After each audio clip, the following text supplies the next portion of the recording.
It is November 2nd, 2023. I think today's the Day of the Dead. The Day of the Dead, whatever that means. Maybe I need my colored skull, you know, the mask and that kind of thing. There's a lot of those silver skulls that you can buy, like 1 ounce, 2 ounce, 3 ounces. They got the little painted face, the skull, Day of the Dead skulls that you can get. It's the Day of the Dead. That's like everybody in America, man. It's like The Walking Dead. So many of it. Our economy, The Walking Dead. I saw, well, if you haven't heard, I just heard this morning because does anybody watch this stuff anymore? Because it's all theater. I can't even watch it. I can't even bring myself to watch professional baseball anymore. And I used to love it when I was a kid. You know, I grew up watching the Chicago Scrubs, the Cubs, with Harry Carey. Holy cow. Oh, Budman. Yeah. I mean, that was good times. That was fun. You know, him and Steve Stone doing the broadcasts. Harry Carey was pretty awesome. But, man, I can't even watch baseball anymore. They talk about these big baseball stars, their names. I have no clue who they are. I'm just totally disconnected. I guess I'm becoming that old guy that just doesn't care. It doesn't matter. It's all BS. But if you haven't heard, the Texas Rangers, baby, for the first time in history, the Texas Rangers won the World Series. They're world champions. Now, I think some people in the Dominican Republic, Cuba, maybe Japan, I don't know, around the world would take offense at that. You know, how arrogant of us to say that they're the world champions. I mean, how can you say that? When, you know, it's just U.S. baseball teams, professional league baseball teams that are competing for it. It's the world champion, Texas Rangers. They used to be the Washington Senators, I guess, but they're now the Texas Rangers. So maintaining that governmental authority at some level still. Some people use this as symbolism. A lot of people have used symbolism like the NFL and baseball. The teams that win, the mascots, it's sending a message, it's putting a vibe out in the universe. Texas Rangers, you know, the ones that go and round up the bad guys, beat the Arizona Diamondbacks, isn't that what they are? The snake. So the good guys killed the snakes. Is that symbolic of what's to come in this country? Boy, I hope so. I would love to see all those den of vipers destroyed. That would be a nice thing. Cowboys come riding in. Rangers come riding in. Take out that den of vipers. How good would that be? Be pretty nice. Hopefully the symbolism is foreshadowing of something real. Hopefully life imitates art. Is that what it would be? Life imitates sport. We shall see. Oh, I do know that there, let's see, I saw today that the Treasury is issuing more short-dated treasuries. In other words, that expire sooner. They think the rates are going to go down long-term. We'll see. So if the rates go up and they've got these short-term, 6 months they roll over, a year they roll over, and then the rates are higher, they just get, it's even worse. But the Treasury said that between now and March of next year, so the end of this quarter of this year and the first quarter of next year, they're going to issue $1.6 trillion. What's wrong with this thing? $1.6 trillion in debt. So essentially what the Treasury does is says, hey, I've got these securities, these bonds that they throw out there on the market. Somebody buys them. And then, they've got operating capital. Now you can go to the Fed if you want to hyperinflate everything. If nobody buys the Treasuries, they'll put the Treasuries out and the Fed just buys them, creates dollar bills. Federal Reserve notes, really, look at the top of it, not dollar bills. But they'll create the money, so, worst case scenario is if there's no buyers, the Treasury Department says, hey, we need money to fund the government. They issue a piece of paper, basically digital at this point, and say, hey, here's $1 trillion in debt. We want to borrow this money, so we're going to issue this note, this Treasury. The Fed could come in and say, oh, okay, we'll just create $1 trillion of, digital money and put it on the books. Now, you got to pay it back with interest. Well, in other words, the American people are supposed to pay it back with interest. But $1.6 trillion is what they're going to overspend in the next less than 6 months. Let's just say 6 months. $1.6 trillion. insane. It's only going to get worse because the more debt that you take on, the more interest attached to that debt, the more debt that's got to be paid back. And so that's why we see this trajectory just going like this. Because it doesn't matter who the president is. It doesn't matter who the Congress is. They can talk all they want about balancing the budget. They can't do it unless they have massive cuts to government. I mean, all those goodies that you're getting, they go away. And all little handouts that kept the states afloat, like Illinois, kept Illinois and Chicago afloat during the pandemic. Hey, here's a bunch of money. And so like, oh, cool, we could use this injection of money. Because before that, Illinois, it's like, yeah, man, we can't balance the budget. We're, crisis mode. Debt ratings going down, getting worse. And then you have a pandemic and the government prints up a bunch of money, creates a bunch of money. $8 trillion is what was created during this whole joke. And they're handing it out to the states and everybody else that doesn't deserve it just to keep things afloat. Well, at some point that all gets spent and goes away and the coffers are empty. So then what do? Well, you just create more at the national level. The Treasury creates 1.6 trillion more. Why not? What's the difference? And what gets me is, if that ain't counterfeiting, I guess I don't know what is. So I go into the gas station yesterday, put some fuel in the DigiByte, and I paid in cash. You got to prepay now. You can't even, it used to be, you go to the pump, all right, fill it up, then you go in and pay in cash or pay however you want. No, you can't even do that anymore. You either use a debit card, which I don't like doing, because even a credit card doesn't matter. I hate doing it because there's been a couple of times where my wife's done that when she's traveled to see my daughter at college. Stopped at a Love's, 2 times this has happened. Stops at a Love's, uses a debit card, puts it in. They put a $175 hold on it. So she used a credit card on the other one just to see if that made a difference. Still, $175 hold. So she puts like $50, $55 in gas in. $175 hold. Now, I'm one that doesn't leave a lot of balances on anything. I don't want a big balance on any card. I don't want a big, like a credit card. I don't want a $20,000 limit credit card. No, I want them really low. And the debit card's the same way. I don't leave them loaded with a lot of money, just basically what you need. So, if you've got a couple $100 on it, and then you go to the gas station and say, oh, I'll swipe it at the pump. I don't want to walk in. I just want to go. Puts a $175 hold on it for $55 worth of gas, and it takes a few days for it to come off. So you're out that money.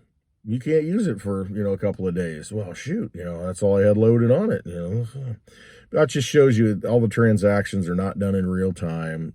Ask Johnny Litecoin, a payment processor. He's talked about it many times. 180 days before the payment settles, when you're using these cards. 180 days. So at any point, the customer can go and say, hey, that was a fraudulent charge. And then the merchant who gave you the service, you walked out the door with the product, gets charged back. So you walk out with the product and you say, oh, yeah, that was fraudulent. I didn't buy that. And so they take the money back from the merchant. It's just not, it's not a real-time transaction. See, I would rather deal in cash. I would rather deal in something like cryptocurrency to where when you send it, when you hand it over, it's done. It's gone. You say, well, that doesn't protect the consumer. But you know what? It cuts out a hell of a lot of fraud at that point. Because that's why you do all these things, because of all the fraudulent activity and all the crap that goes on in the existing legacy banking system. No, I want it to be to where, hey, make a deal, hand over the cash, boom, I take the asset. Same with crypto. Hey, here's the asset, boom, here's your crypto, you have it, you can walk away, I walk away, it is what it is. It's like when you buy a car. Well, when I buy a car, buy used cars, it's like it's a risk. That's why you get it cheaper, and that's why when you go and buy a car, I'm not going to tell you how much I paid for this, but I got a pretty good deal on it because there were certain issues with it. And the guy said, well, the heater core needs to be replaced. That's $800. This needs to be da-da-da-da. Turns out, I'm like, all right, fine. This is what I'll pay for the car. Cash. Took it. Gone. He says, all right, it's your problem now, basically is what he said. But, some of the fixes were pretty easy. He said to do a little work taking things apart, and it wasn't a big fix that I could do myself. And the old girl's taking care of me. But it's just, I'd rather pay for it and make the deal and be done with it and quit holding cash, quit holding money, quit locking up this money that I think is mine, which really isn't mine because it's in the vampire casino and they can do whatever they want with it. And you got to realize that. Anyway, I went to the gas station, paid with cash, and it was, I put like prepaid $35, I think it was. I walked in and I thought, that's about right. Because see, you got to estimate it. You can't top it off. You can't fill it up. In your head, you're like, it's eighth of a tank left, this many gallons, this is the price. So you estimate. Probably could have put 37.50 in, but didn't know that until after the fact. Needle wasn't buried to the full line. Anyway, I take in a 20 and 3 5s, $35. And she's got a little machine there, runs the 20 through it, scans it. I'm like, is that like a fraud reader? To where she's like, oh yeah. I said, how long you had that? I usually don't go to this gas station. She said, about 3 years. I'm like, really? So you don't have to use the little yellow pin now. And I heard a story, somebody was telling me about the yellow pins could be defective, trying to, well, what about the yellow pins? They're defective. Anyway, go to the Meatloaf song and I'll get this video banned. Life is a lemon and I want my money back. All right, so put them in the machine, boom, says, okay, the bill's good. I'm like, all right, cool. But yeah, I heard a story where the pins were defective and you put them on the bills and it doesn't work. You think it works, but it doesn't work. So now you're taking fraudulent bills that, anyway. So yeah, I mean, they've got a machine that basically looks at the cash and verifies if it's good or not. All right, if we're at that point, I mean, I guess you could say the thing could read the serial number on it and maybe store that. And if for some reason they know who you are or ID you, imagine they got face scanners, just like the UK. The UK, right now, they're going full police state, full Orwell, to where they want, what do they call it? It's like real-time face scanning. I can't remember the term that they used for it. It's instant face recognition, something like that, IFR, to where they're putting these things in, and everybody's saying, no, we don't want these in. They're like, too bad, we're putting them in. And so immediately when everywhere you're going to go, it's going to face scan you and, compare it to different databases in real time. So, I mean, if you're parking tickets, parking violations, it depends if the police are doing anything that day. You might be high on the priority list because it's a slow crime day. It's like, boom, hey, this guy's sitting there at the coffee shop. Go get him. He's at the cafe. Boom, go get him. They know where you're at in real time. Now, I know they can track and trace you with your phone, but, I mean, this is like next level. And imagine how that ties into social credit score stuff. You walk into a restaurant and they're like, really don't want to serve him. Social credit score's low. He might be a problem. Might complain, might send the food back. There's a reason why his score's so low. You got a score out of 5. This guy's got like 3.2. Do we really want to serve him?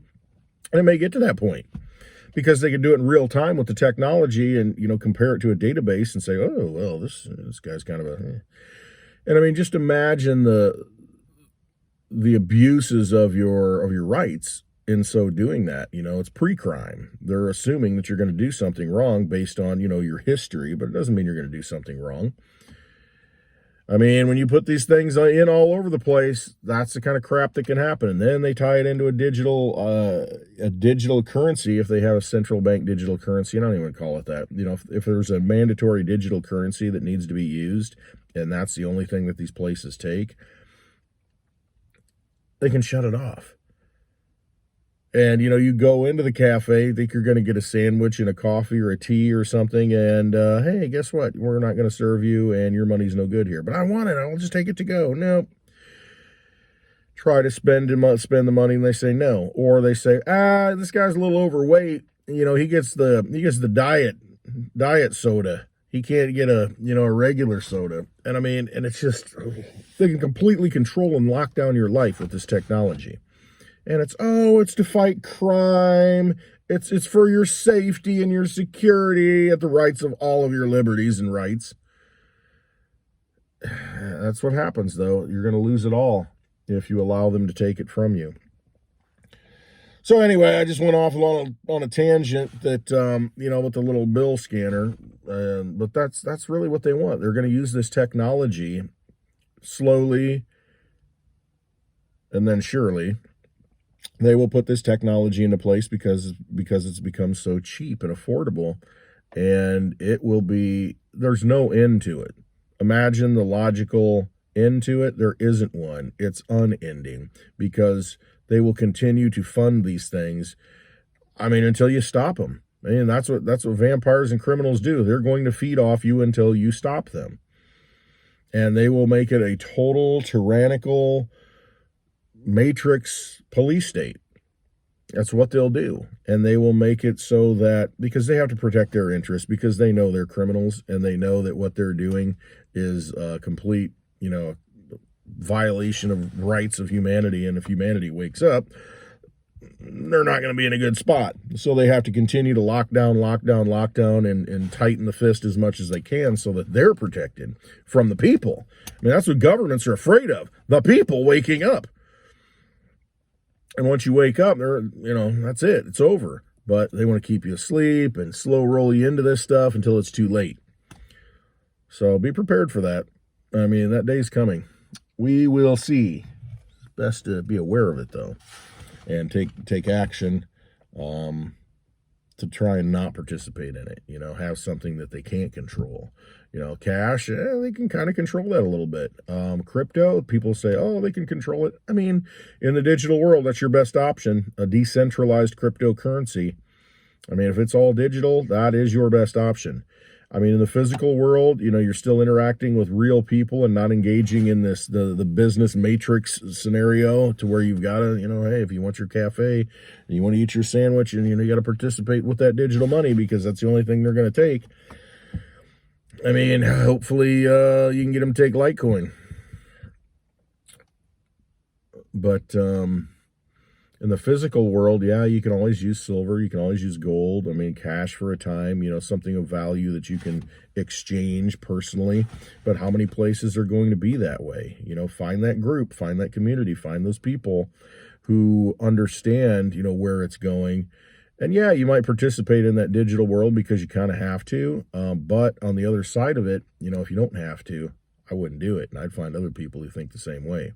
You know, build your own local economies, build your own network of people that are like-minded. And that's going to be the most important thing going forward. Because you don't need all this crap that's out there. You don't need the lattes and all that stuff. You know what? You can have a cup of coffee at home and sweeten it up and do whatever you got to do to it. You know what I mean? So think of the fundamental things that you need and find people who can provide those things. And you can exchange and barter in the ways that you want to do it. And that's going to be important going forward. So, all right. Off on multiple tangents on a Thursday. It's Tangent Thursday. Thursday Tangents with Westwood. Today, 4 p.m. Central Time on Blind Dave's YouTube channel. Link below. We're going to hash it out. We're going to figure out what's going on. There's a lot of debt being issued. There's a lot of regulation coming into play. We're getting close. We're going to talk about where we are in the market cycle for crypto, where everybody thinks we are. What's the gut feeling? Where do we go from here? Bitcoin's been moving up a little bit. A lot of the cryptos are starting to move up. Are we going to see a little flare up and then, you know, right back down? Or are we just going to keep doing this because of what's going on in the world? I guess today we'll hash it out on Blind Dave's YouTube channel at 4 p.m. Central Time. See the link below. All right. And then tomorrow's happy hour on the lovely Litecoin Lisa's YouTube channel at 4 p.m. Central Time. The link is also below, but I'll talk about that tomorrow. All right. Hope you have a wonderful Thursday. Exit the Vampire Casino. Best way you know how to. Trust yourselves. Know that all this is coming. They're going to ramp it up. Hopefully the Rangers are going to win. Take out this den of vipers. That's what we're hoping for. All right. Love you all. Have a wonderful Thursday.